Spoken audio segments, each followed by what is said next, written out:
வணக்கம். ஆகாஷ்வாணி புதுச்சேரி செய்திச் சுருக்கம் வாசிப்பவர் வாசுகி சந்திரசேகரன்.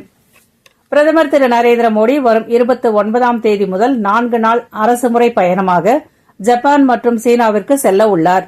இம்மாதம் 29ஆம் தேதி முதல் 30ஆம் தேதி வரை ஜப்பானில் நடைபெறவுள்ள 15வது இந்தியா ஜப்பான் வருடாந்திர உச்சிமாநாட்டில் பிரதமர் பங்கேற்கிறார். ஜப்பானின் பிரதமராக திரு ஷிகரோ இஷிபா பொறுப்பேற்ற பின்னர் இந்தியா ஜப்பான் இடையே நடைபெறவுள்ள முதல் உச்சிமாநாடு இதுவாகும்.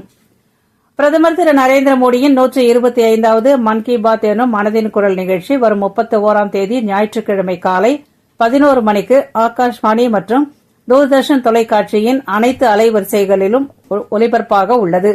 இந்நிகழ்ச்சியில் இடம்பெற வேண்டிய கருத்துக்களை பொதுமக்கள் நமோ செயலி, மை கவ் இணையதளம் மற்றும் 1800117800 என்ற கட்டணமில்லா தொலைபேசி வாயிலாகவும் இம்மாதம் 29ஆம் தேதி வரை தெரிவிக்கலாம் என்று அறிவிக்கப்பட்டுள்ளது.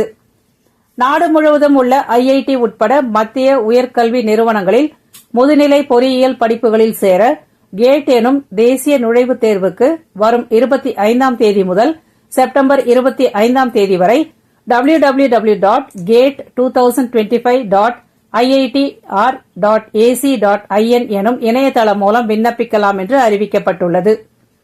புதுச்சேரியில் நீட் அல்லாத படிப்புகளான கலை, அறிவியல், வணிகவியல் மற்றும் தொழில் படிப்புகளுக்கு முதல் கட்ட கலந்தாய்வு நடத்தி 8386 பேருக்கு இடம் ஒதுக்கப்பட்டுள்ளதாக சென்டாக் அறிவித்துள்ளது.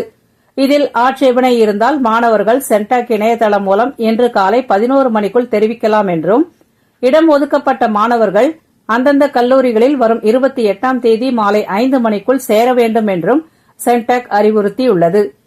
20 வயதுக்குட்பட்டோருக்கான உலக மல்யுத்த சாம்பியன்ஷிப் போட்டியில் இந்தியாவின் காஜல் டோச்சக் தங்கப்பதக்கம் வென்றார்.